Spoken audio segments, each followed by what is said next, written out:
So today we're going to be changing the oil on our F450 with a 6.7 Powerstroke. So go ahead and gather up your supplies. I've got 4-gallon containers of the Rotel T6. This stuff works a lot better with the heat that these turbos have to produce. And then you've got your oil filter. And I usually try to catch whenever AutoZone's got a 20% off deal on everything online and stock up on this stuff.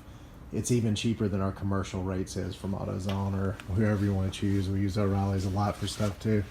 But first thing we're going to do is we're just going to take the cap off here. And I know a lot of people are probably going to say, why are you using 5W40? Well, it's usually extremely hot here and it's about to get back to our hot season. And it just works better for us. So take that off, that way it'll vent a little bit better.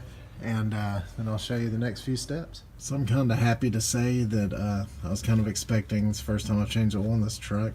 So we just bought it a few days ago to see the plastic casing, but it's not. So if you have the plastic one, you can just end up using a socket wrench to put in the cap and it turns a quarter of a turn. This one's actually going to be metal. Looks like it's probably a 16 millimeter socket. So we're just going to turn that counterclockwise, let it drain out the oil out of the pan, and then we'll get to the filter.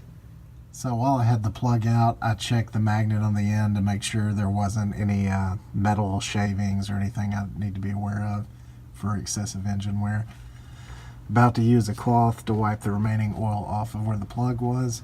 And now I'm about to take the filter out. It's up to you guys. If you want to take the time to use a punch or a screwdriver and poke a hole in the bottom of it and let it drain, you can. I just really don't think it's worth the time. So about to loosen that and about to let all of it drain into the pan as well. And we're going to take that filter out. And just letting that drain. And after it drains, I'll just wipe off the oil on the outside with a paper towel or a cloth, and it won't be that dirty at all. So it just drains a lot faster this way. So now we're going to take some of our new Rotel T. I'm going to stick my finger down in it and make sure that we get this seal nice and lubricated.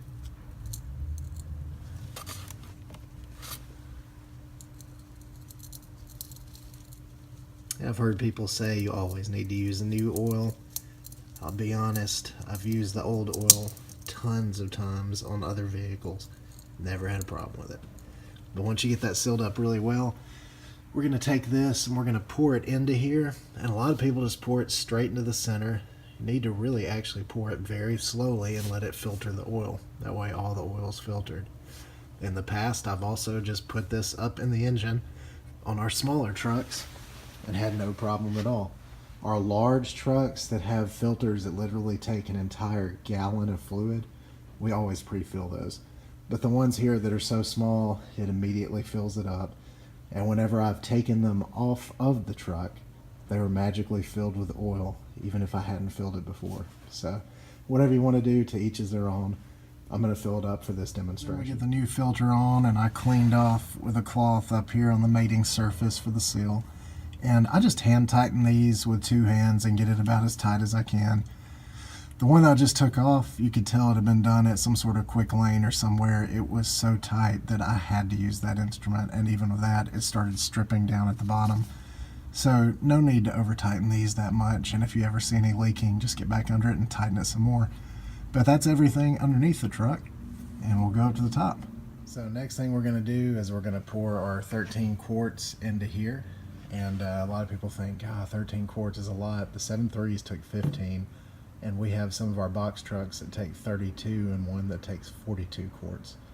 So not really that much, and whenever we get to that, we usually just measure in gallons.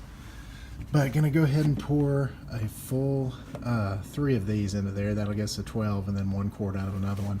If you can, it actually does let these breathe better to pour in this way, and you don't have much of that clunk, clunk, clunk, clunk, or just throwing it everywhere. But sometimes due to engine compartments, it's kind of hard to pour in that way. But luckily with this bumper, I can just get on there and it's very easy to pour all this into it. So pretty much just pour that into there. And then after it's drained for a while out of the funnel, we'll take the funnel out and we'll get inside and reset everything. So next thing we're going to end up doing is we will turn our key on to where our screen will come up here. We'll go to settings. And then we will go to vehicle. And front vehicle, try to get a little better on you, we'll go down until it says oil life reset. We'll hold the OK button, and oil life is set to new. So that's all you gotta do on the inside.